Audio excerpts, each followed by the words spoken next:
Il sindaco di Porto Empedocle, preoccupato, chiama a raccolte i colleghi costieri. Una ditta di Milano ha fatto richiesta di concessione demaniale per l'installazione di impianti eolici galleggianti. Arrestato giocatore della San Cataldese, ucciso ex fidanzata a martellate a Bologna. A Lentini uomo litiga con la compagna, si arma di pugnale e si allontana con la figlia di 6 mesi. Arrestato per stalking e maltrattamenti uomo di Caltanissetta. 25enne agrigentino chiede soldi alla madre per acquistare droga, al rifiuto la spinge e distrugge i mobili.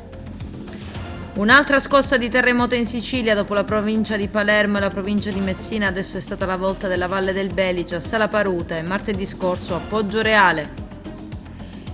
Il musical Notre Dame de Paris, scena con il cast del debutto per il suo ventennale successo a Palermo, tornerà in scena in Sicilia a novembre a Catania. A Caltabellotto il Pace Fest 30 anni senza, con chiaro riferimento alle stragi di mafia del 92.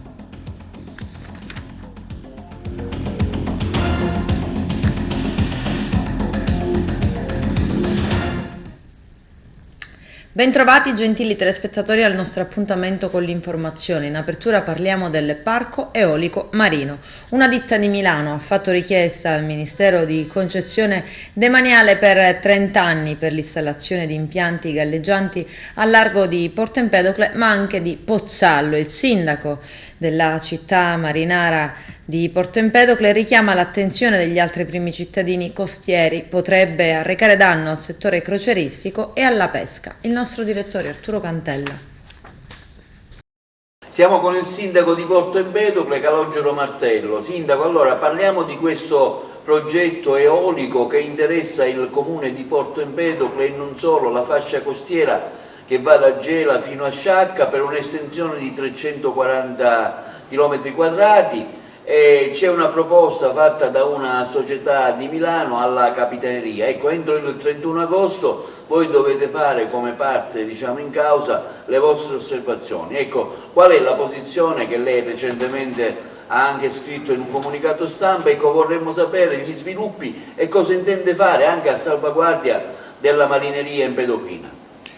Beh, è chiaro che noi, come ritengo gli altri comuni, gli altri sindaci del versante che si affaccia su quest'opera che intendo realizzare, apprendiamo di questa richiesta di concessione prima dalla stampa e poi da un documento affisso alla Capitaneria di Porto. È chiaro e premetto che non sono contrario in premessa all'impianto, però trattandosi di un'opera che va ad investire 346 km quadrati della nostra fascia costiera e quindi interesserà da Licata a Sciacca uno specchio di mare grandissimo e che avrà un impatto, ritengo, quantomeno come dire, su quello che riguarda la marineria. Era chiaro e ritengo che sia doveroso che i comuni che si affacciano su questa fascia costiera venissero investiti di questa eventuale richiesta in modo tale da avere una discussione che porti a conoscere noi prima di tutto e poi la città e gli abitanti di questa fascia costiera di che cosa comporta questo impianto. Quindi noi apprendiamo di questa notizia ed immediatamente leviamo il nostro grido di allarme e quello che più mi preoccupa è che, se non ricordo male, lo ricordo a me stesso, ricordo anche agli altri, che circa 20 anni fa un'opera del genere era stata prospettata da qualche altro imprenditore e in quel periodo tutte le associazioni ambientaliste, da Mare Amico a tutte le altre associazioni ambientaliste, si sollevarono contro questo impianto. Parecchi deputati, addirittura, se non ricordo male, andarono con il motoscafo sul posto per far vedere quale sarebbe stato l'impatto di questo impianto e quindi poi a suo tempo nulla si fece. Oggi c'è un silenzio assordante. Tra l'altro la richiesta viene pubblicata dalla Capitaneria di Porto i primi di agosto, in un periodo dove la gente è in vacanza e nessuno quindi si preoccupa di guardare questi avvisi, e che non c'è stata e non c'è nessuna richiesta da parte degli altri, nelle associazioni degli altri sindaci, tranne il comune di Sciacca e qualche consigliere comunale, sulla necessità di capire che cosa comporterà e cosa prevederà questo impianto su questa fascia costiera. Quindi noi chiederemo, dopo aver fatto il comunicato e aver parlato con alcune cooperative, comprese quelle di Sciacca, chiederemo un accesso agli atti per vedere innanzitutto che cosa prevede questo impianto e che cosa determinerà su questa fascia costiera e soprattutto sull'impatto per quanto riguarda la marineria. Quindi diciamo che c'è un silenzio assordante anche da parte delle associazioni ambientaliste che spesso insomma sono pronte a intervenire immediatamente, basta che insomma c'è un chiodo fuori posto, e su un progetto di questo sentiamo invece il silenzio più assordante. Quindi facciamo anche un appello affinché Porto Empedocle non diventi la spazzatura della Sicilia. Vediamo già un impianto di rigassificatore, ora questo delle paleoliche, ci mancano solo le scorie nucleari e Porto Empedocle diciamo diventa il comune numero uno. È ovvio che sto facendo un po' di ironia, però ecco, mi sento come agrigentino, mi sento particolarmente coinvolto in un'iniziativa che secondo me insomma non è delle migliori. Sindaco, vorrei anche il suo conforto. No, ritengo semplicemente che in tutte quelle opere che hanno un impatto piuttosto pesante su quello che riguarda l'economia e per quanto riguarda la fascia costiera empedoclina, i comuni interessati fossero messi al corrente e vi fosse quantomeno un confronto serio e diretto per capire quali saranno i risvolti. E quello che dice lei, caro direttore, ritengo che sia la sacra e vera verità.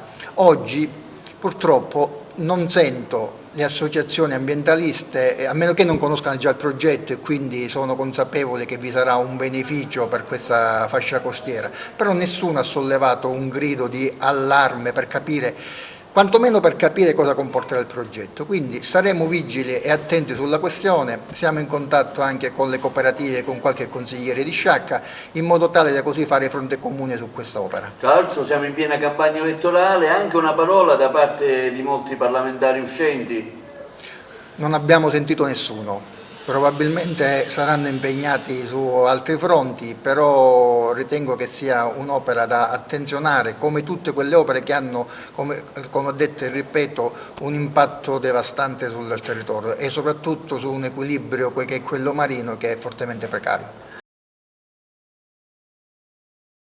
Un'altra scossa di terremoto in Sicilia dopo la provincia di Palermo e quella di Messina adesso è stata la volta della Valle del Belice, già teatro del disastroso terremoto della notte tra il 14 e il 15 gennaio 1968 a ridosso delle province di Trapani, Palermo e Agrigento.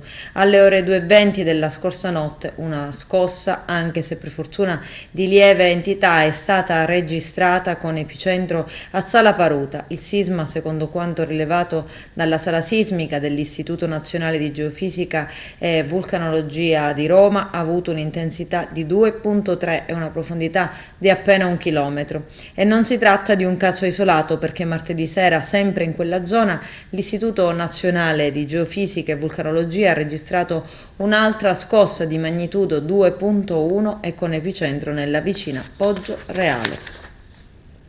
Femminicidio di Bologna, 56enne uccisa nella serata di martedì scorso 23 agosto a martellate. Arrestato l'ex, un giocatore di 27 anni della San Cataldese. Il calciatore in Sicilia ha militato anche nel Troina e nel Giarre. I dettagli nel servizio. Per il femminicidio di Alessandra Matteuzzi, 56 anni, uccisa nella serata di martedì scorso 23 agosto a martellate nel cortile condominiale di uno stabile in periferia a Bologna, è stato arrestato l'ex compagno Giovanni Padovani, 27 anni, calciatore della San Cataldese, club siciliano che milita nel girone I del campionato nazionale di Serie D.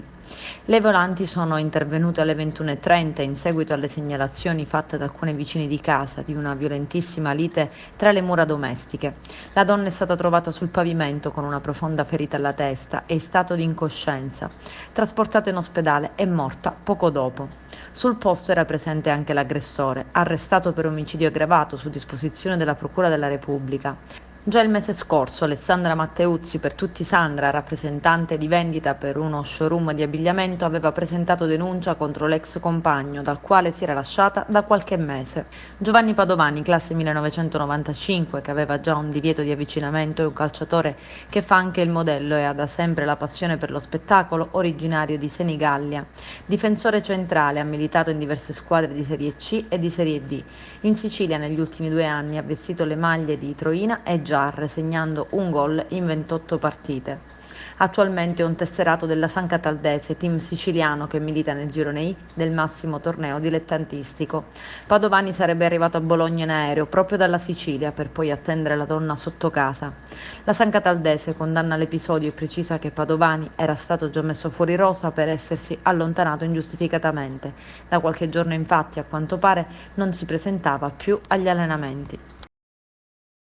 Dopo una lite con la compagna si arma di un pugnale e si allontana con la figlia di 6 mesi. L'uomo, un romeno di 52 anni, è stato arrestato dai poliziotti del commissariato di Lentini per maltrattamenti in famiglia, minacce aggravate e porto illegale di pugnale. La compagna, una sua connazionale, aveva chiesto aiuto tramite il numero di emergenza dopo che il convivente, al culmine di una violenta lite, si era allontanato portando via la figlioletta. La donna era molto spaventata perché lui aveva con sé un pugnale. L'uomo è stato poi rintracciato seduto su una panchina della villetta comunale con ancora in braccio la piccola e il pugnale in bella vista. L'uomo è stato immediatamente disarmato e la bambina riconsegnata alla madre giunta sul posto. Gli investigatori hanno poi fatto luce sulle violenze che l'uomo in passato ha commesso nei confronti della donna. Il 52enne è stato condotto in carcere.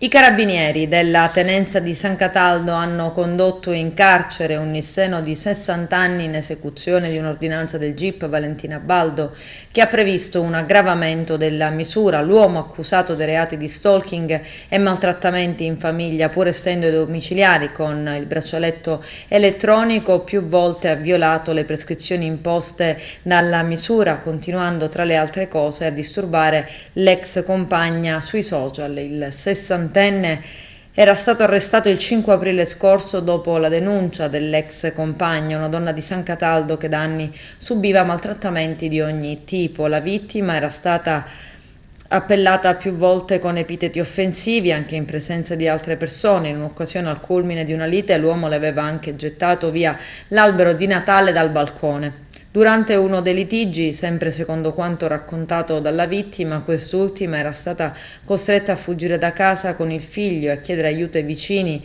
di casa perché il 60enne le aveva spaccato in due il cellulare per evitare che chiamasse le forze dell'ordine.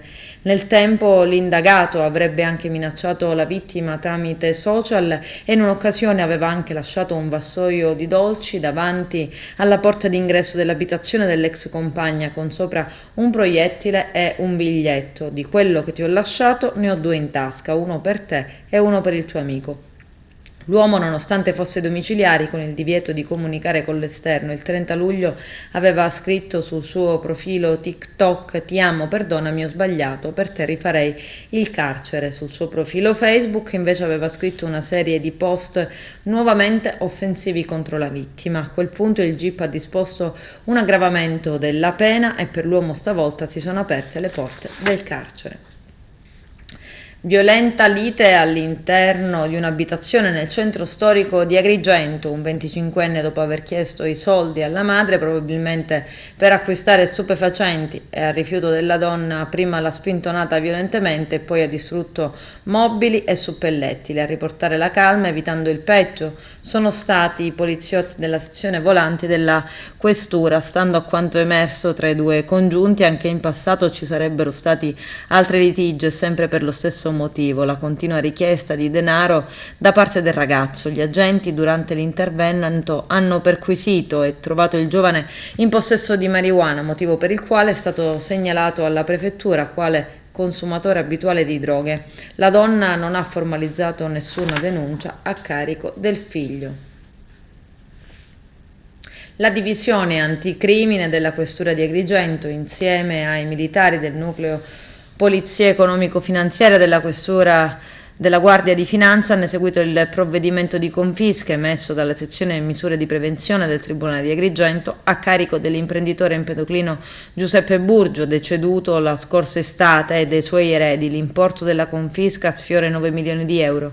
Si tratta di 5 immobili per un valore di 8 milioni e 247 mila euro ad Agrigento, Porto Empedocle, Palermo e Gela, 14 automobili, 11 rapporti bancari assicurativi, 2 magazzini nel comune di Realmonte per un valore di ulteriori 50.000 euro.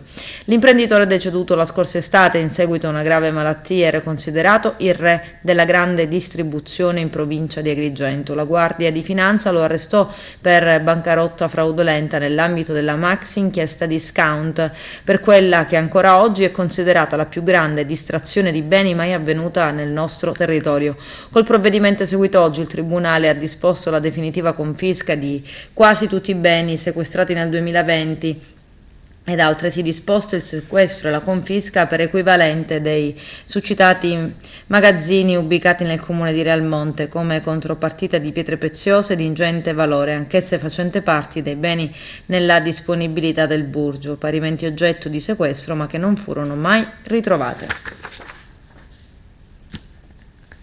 Al via il Pace Festa, a Caltabellotta 5 giorni di talk, presentazioni di libri, mostre, rappresentazioni teatrali, proiezioni di documentari, musica. Sottotitolo di questa edizione 30 anni senza, con chiaro riferimento all'anniversario delle stragi di mafia che nel 92 sconvolsero la società civile siciliana e del resto della nazione. Vediamo. Al via a Caltabellotta la prima edizione della manifestazione Pace Fest 30 anni senza. I luoghi interessati sono Agrigento, Catania, Caltanissetta, Trapani. Si racconta la mafia, un'interessante iniziativa portata avanti dal collega giornalista Gero Tedesco in collaborazione al dibattito con Franco Cassaldo, Giuseppe Martorana, Angelo Vecchio. All'iniziativa saranno presenti diversi ospiti illustri che hanno lottato contro la mafia, come il procuratore Grasso, Guarnotta, Sava, Puleio, e diversi gli ospiti qualificati che parteciparono a questa iniziativa che dura diversi giorni a Caltabellotta. È tutto pronto per il Pace Fest, ecco da che cosa nasce l'idea? L'idea nasce appunto da ricordare quest'anno come prima edizione le stragi del 92, infatti abbiamo molti ospiti che hanno nel corso degli anni lottato la mafia come magistrati, giornalisti, scrittori che sono occupati appunto della lotta alla criminalità organizzata. Avremo Pietro Grasso, il presidente Guarnotta, il procuratore generale di Palermo Sava, il capo della DDA di Catania Puleio. Ovviamente saranno delle giornate diversificate in cui ci saranno talk, presentazioni di libri, proiezioni di documentari e quindi è un'edizione che anche se la prima si può annoverare diciamo come i grandi festival nazionali e questo ci riempie d'orgoglio che a Caltabellotta abbiamo trovato un clima perfetto per questo tipo di iniziativa perché ci è stata data carta bianca per la realizzazione del festival, nessuna intrusione politica perché noi di Fuori Riga appunto siamo lontanissimi dalla politica. La mafia è cambiata tanto ad Agrigento, cosa è cambiato appunto? Dalle stragi del 92 ad oggi è cambiato il mondo e non solo è cambiata la mafia, il modo di reagire della gente verso questo fenomeno criminale. C'è un rinnovato senso di rivalsa da parte della gente, un diverso sentire rispetto al fenomeno della mafia da parte della gente comune. C'è la voglia di combatterla, però ci sono delle sacche che resistono, vedi sì, la latitanza di Matteo Messina Denaro per esempio, o un insabbiamento che è noto in questi ultimi tempi, pochi fatti di cronaca, quasi niente omicidi. Oggi si parla di un tema importante, pesante, si parla di mafia, quanto è cambiata negli anni, sono passati più di 30 anni dalle stragi. Non è cambiato nulla dal 92 a oggi, niente completamente. Qualcosa è cambiato dai inizi degli anni 50, dal secolo scorso agli anni 90. La mafia rurale si trasferì in città, quindi cambiò, si industrializzò la mafia. Quindi lasciò i pascoli e si concentrò, l'interesse si concentrò tutta sull'edilizia, sulla cementificazione di alcune città, di diverse città, soprattutto delle periferie, dove una volta c'erano giardini, spuntarono come i funghi i palazzi. Si parte con un tema importante, pesante, si parla appunto di mafia, oggi quanto è cambiata la mafia a Caltanissetta? Ma è cambiata come è cambiata del resto in tutta Italia, perché la mafia si evolve sempre ha capito che certi canali non andavano più frequentati, come ad esempio quelli della politica, non si è più appoggiata alla politica, ma probabilmente è entrata in politica a Caltanissetta come del resto in tutta la Sicilia. La mafia è diventata ancora più pericolosa perché è più subdola, infatti fatti eclatanti non ce ne sono più, si è, come aveva indicato Provenzano, sommersa, ma il pericolo è sempre costante.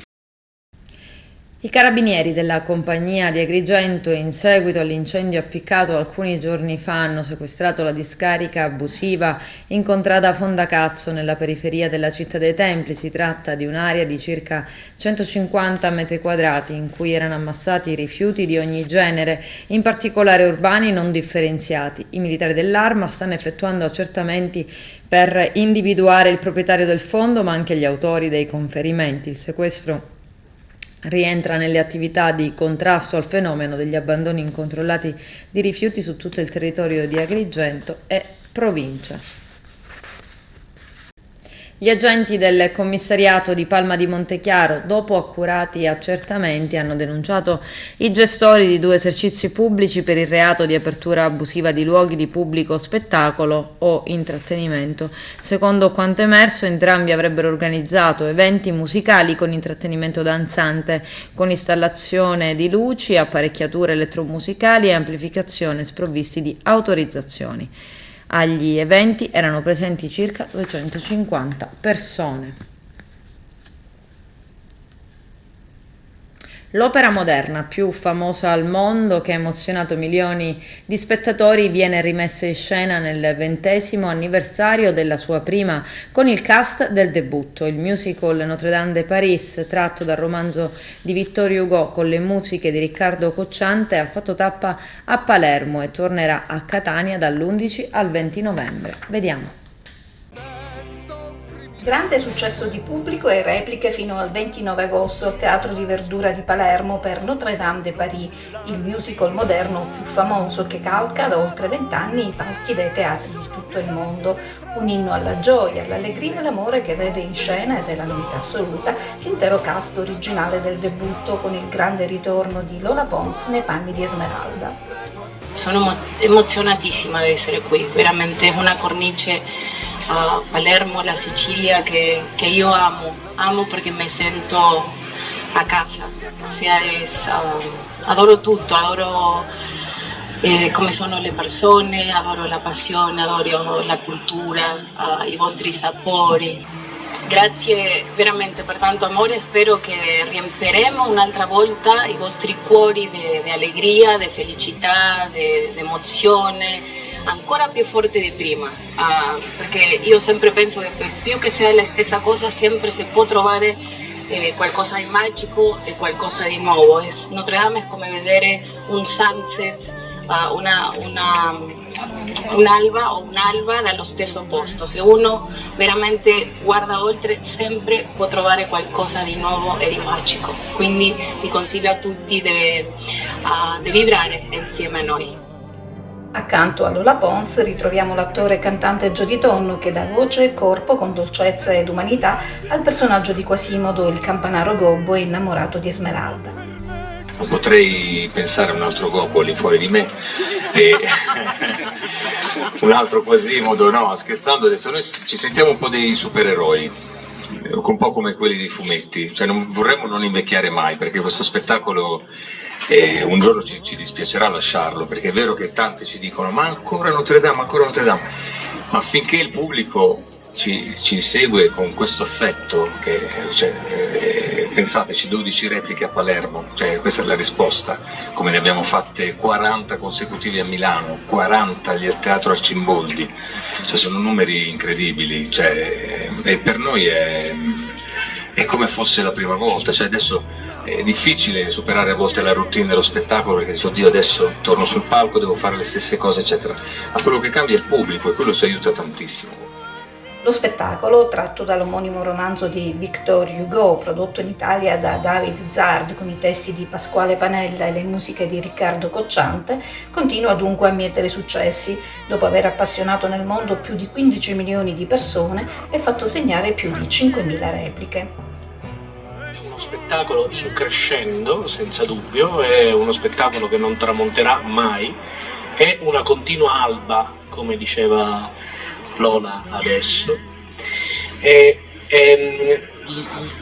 Ho riservato il ringraziamento per l'amministrazione per ultimo, perché grazie a questa amministrazione siamo riusciti a mettere su di nuovo questo progetto per la città di Palermo, quindi ad accendere di nuovo le luci dei riflettori per ritornare a godere dello spettacolo, della musica, del divertimento. Dopo la tappa palermitana, la tournée in Sicilia riprenderà in autunno, prossime date previste dall'11 al 20 novembre al Palacatania.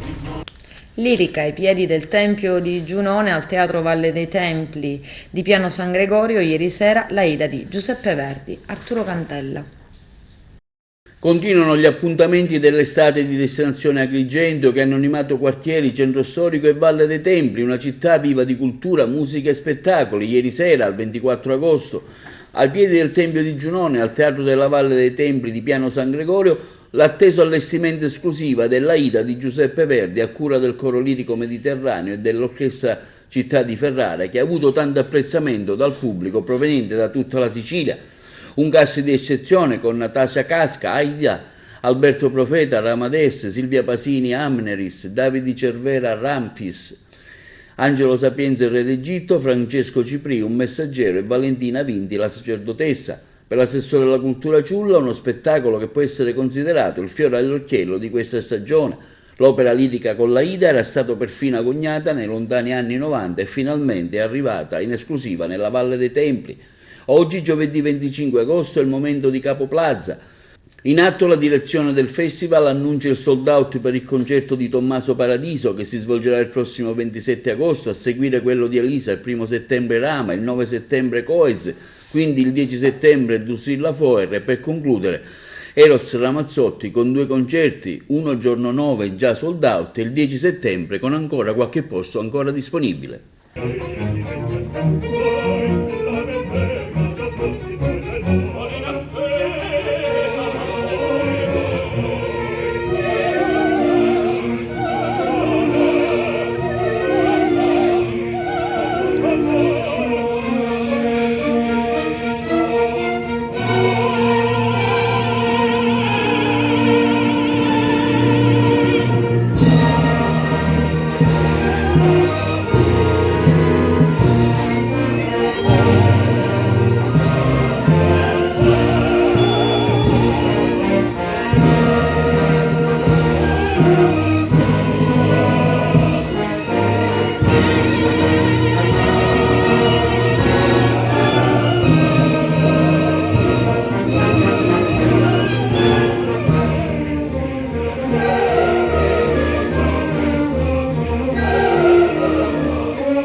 Adesso c'è la pubblicità, a tra poco vi aspetto. Stasera a Porto Empedocle il concerto dell'Orchestra Bellini, appuntamento in Piazza Kennedy alle 21. Arturo Cantella. Questa sera, nell'ambito dell'estate empedoclina, il concerto di mezz'estate, cui lei è il direttore, appunto, Carlo Scibetta. Un programma ricco con musiche di Morricone, Piazzolla, Ravel, Verdi, Kramer e Strauss. Ecco, parliamo di queste iniziative e diamo anche un appuntamento ai tanti turisti di venire a Porto Empedocle. Sì, e inoltre faremo degli standard di musica leggera, così, in modo da allietare un po' più festosamente, va bene, il pubblico, gli amici che ci verranno a trovare. E questo è un evento inserito, come diceva giustamente, nell'estate empedoclina ed è realizzato dall'orchestra che fa parte dell'associazione Vincenzo Bellini, Pasquale Riguccio, Città di Porto Empedocle, che io ho l'onore di dirigere. Spero che sarà gustato bene il nostro repertorio, i brani che abbiamo scelto, e quindi aspetto tutti. L'appuntamento a che ora è? Allora, l'appuntamento è fissato per le 21:30 e saremo puntualissimi nell'iniziare. Ecco, un impegno sicuramente che è il frutto di un lavoro svolto durante questi mesi, il vostro, e questa sera vedrà appunto l'esibizione? Sì, allora l'impegno prioritario dal punto di vista sociale e culturale è stato quello di costruire il repertorio e quindi fare lavorare musicisti tutti empedoclini. Lo scopo era quello, costruire un repertorio. Una parte di questo repertorio sarà esibito stasera, un'altra parte eventualmente in qualche altro concerto, in qualche altra occasione. Ecco, l'orchestra come si compone? Magari diamo così un cenno giusto per avere una maggiore informazione più dettagliata. Allora, l'orchestra prevalentemente si compone di fiati, quindi trombone a tiro, saxofoni, flauto, qualche clarinetto, pianoforte. Il pianoforte, quindi anche la batteria, cassa, tamburo, piatti, batteria, eccetera, eccetera. Quindi abbiamo una bella sessione ritmica con 3 bassi, pianoforte e batteria, a cui poi si aggiungono i fiati che in forma molto decisa scandiranno le note, ad esempio di New York, My Way, il Bolero di Ravel, il Libertango di Astor Piazzolla ed altri brani scelti con la speranza che sia veramente di gradimento del nostro pubblico. Quindi anche nella scelta dei brani c'è stato un lavoro certosino e impegnativo, cosa che può sembrare superficiale, invece è molto importante, per andare direttamente al gusto del pubblico. Sì, sicuramente essendo locali noi conosciamo i gusti e anche così i gradimenti del nostro pubblico, per cui siamo venuti incontro un po' a quello che secondo me, ecco, sono i gusti degli empedoclini, ma allo stesso tempo stiamo cercando di alzare un po' il livello culturale degli ascolti dei nostri concittadini, perché ovviamente non può essere solo musica leggerissima, ma anche un po' di musica un po' più seria e qualche standard di musica leggera proprio per accompagnare nella musica impegnativa ovviamente i nostri concittadini. Ecco, sarete presenti successivamente a oggi in qualche altra piazza siciliana? Allora, al momento no, oggi completiamo, noi qua concludiamo con questo nostro servizio un primo ciclo. Cominceremo poi ad ottobre invece con i concerti d'autunno, perché questo, come avete avuto modo di notare, è il concerto in mezz'estate. Quindi abbiamo fatto l'estate con questo repertorio, in autunno cambieremo il repertorio che tra l'altro abbiamo già provato e selezionato, e ricominciamo una nostra stagione che va dal mese di ottobre al mese di dicembre, Natale compreso.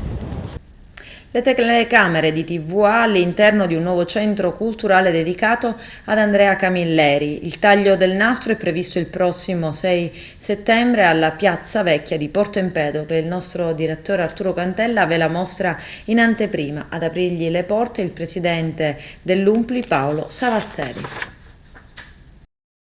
Ci troviamo a Porto Empedocle con Paolo Savatteri, presidente dell'Umpli Agrigento, che raccoglie appunto tante proloco della provincia, tra cui quella di Porto Empedocle. Ecco, presidente, ci siamo trovati qui l'anno scorso in una sala completamente abbandonata a se stesso, un vecchio garage, un finanziamento che è arrivato grazie a una misura della Regione Siciliana del PSR e che ha trasformato questo vecchio magazzino in un centro multimediale che sarà dedicato a Camilleri, quindi una sala che ora in anteprima vi mostriamo. Ecco, se ci può anticipare il programma e ciò che è stato fatto fattivamente.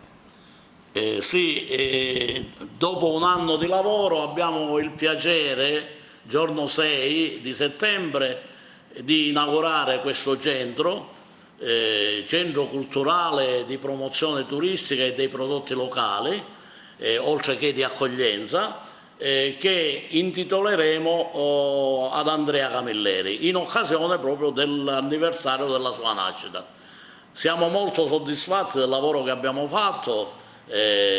Poi avrete modo di vedere quello che abbiamo realizzato, una struttura che a Porto Empedocle mancava, una struttura che ha una sala da 60 posti con tutte le attrezzature tecnologiche che consentiranno di realizzare all'interno convegni, presentazione di libri, attività culturale che si realizzerà anche nella parte esterna, nella piazzetta vecchia che è adiacente alla casa natale di Andrea Camilleri, a tutte le strutture di informazione, alla sede di informazione della Prologo, e proprio dietro il Palazzo Comunale, che verrà in seguito dal Comune ristrutturata e adibita a luogo di accoglienza dei turisti, dei visitatori. Tra l'altro c'è anche l'idea di utilizzare alcuni locali comunali adiacenti a questa piazzetta per strutture di supporto per la vendita di libri, di souvenir, e cercheremo di dare a Porto Empedocle un centro culturale attorno al Palazzo Comunale degno di una città che vuole fare cultura. Ecco, ricordiamo chi è stato l'autore del finanziamento e chi si è occupato fattivamente del progetto. Allora, noi abbiamo avuto un finanziamento da parte dell'assessorato agricoltura attraverso il PSR 2014-2020, la misura 7 e la sottomisura 7.5. Abbiamo partecipato come UMBLI, voi sapete l'UMBLI è l'Unione Nazionale delle Proloco d'Italia, abbiamo partecipato come comitati provinciali e devo dire siamo molto soddisfatti perché ci siamo classificati al primo posto col massimo dei punteggi, sia il comitato provinciale Umbria Agrigento ma anche quello di Caltanissetta, quello di Enna, quello di Catania e quello di Palermo. Tra l'altro oltre al centro il progetto coinvolge per quanto riguarda la nostra provincia 12 Proloco che sono state dotate di attrezzatura all'avanguardia, hanno avuto rinnovato tutto l'arredo e quindi faranno parte di itinerari turistici che individueremo, già in progetto l'abbiamo fatto ma li faremo poi a completamento di questo progetto, degli itinerari turistici naturalistici all'interno della nostra provincia e le sedi della Proloco rappresenteranno delle reti di interconnessione con i vari percorsi turistici che sono stati realizzati dalla Regione. A Santo Stefano di Camastra la mostra di pittura di Giuseppe Indaimo, Conosci te stesso. Vediamo. È stata la splendida cornice di Palazzo Trabia a Santo Stefano di Camastra, sede del Museo della Ceramica Moody's, ad inaugurare la mostra di pitture del maestro Giuseppe Indaimo, Conosci te stesso, che sarà in esposizione per 3 settimane. La suddetta mostra è organizzata dal Soroptimist Club Nebrodi con il patrocinio del comune di Santo Stefano di Camastra. Il percorso di opere che si snoda tra le sale di Palazzo Trabia rivela l'animo dell'artista riservatamente socievole e fortemente presente nell'impegno verso la vita e nel suo darsi all'umano. Tanto che ci lavoro su questo perché nella società attuale il conosci te stesso diventa importante perché siamo in una situazione di disagio giovanile e di confusione, di caos anche a livello nazionale e anche mondiale, tant'è vero che praticamente in corso abbiamo una guerra e che la stiamo vivendo un po' tutti. Per cui la domanda conosci te stesso è sapere esattamente chi siamo e l'opera che vedete è un ragazzo che si guarda allo specchio e allo specchio si fa la domanda chi sei, chi sono un lupo, sono un animale oppure sono una persona, appartengo al genere animale oppure appartengo al genere umano, se appartengo al genere umano devo seguire dei valori, questi valori praticamente si chiamano virtù, no? E la virtù deve essere seguita dalla giustizia, una giustizia non ispirata dalla virtù non sarà mai una buona giustizia, tant'è vero che abbiamo in passato assistito anche a delle leggi razziali, delle leggi anche particolari, dittatoriali. Alla serata inaugurale, oltre all'artista Giuseppe Indaimo, erano presenti la presidente del Soroptimist Club Nebrodi Marinella Speziale, il sindaco di Santo Stefano di Camastra, la critica d'arte Felicia Lo Cicero.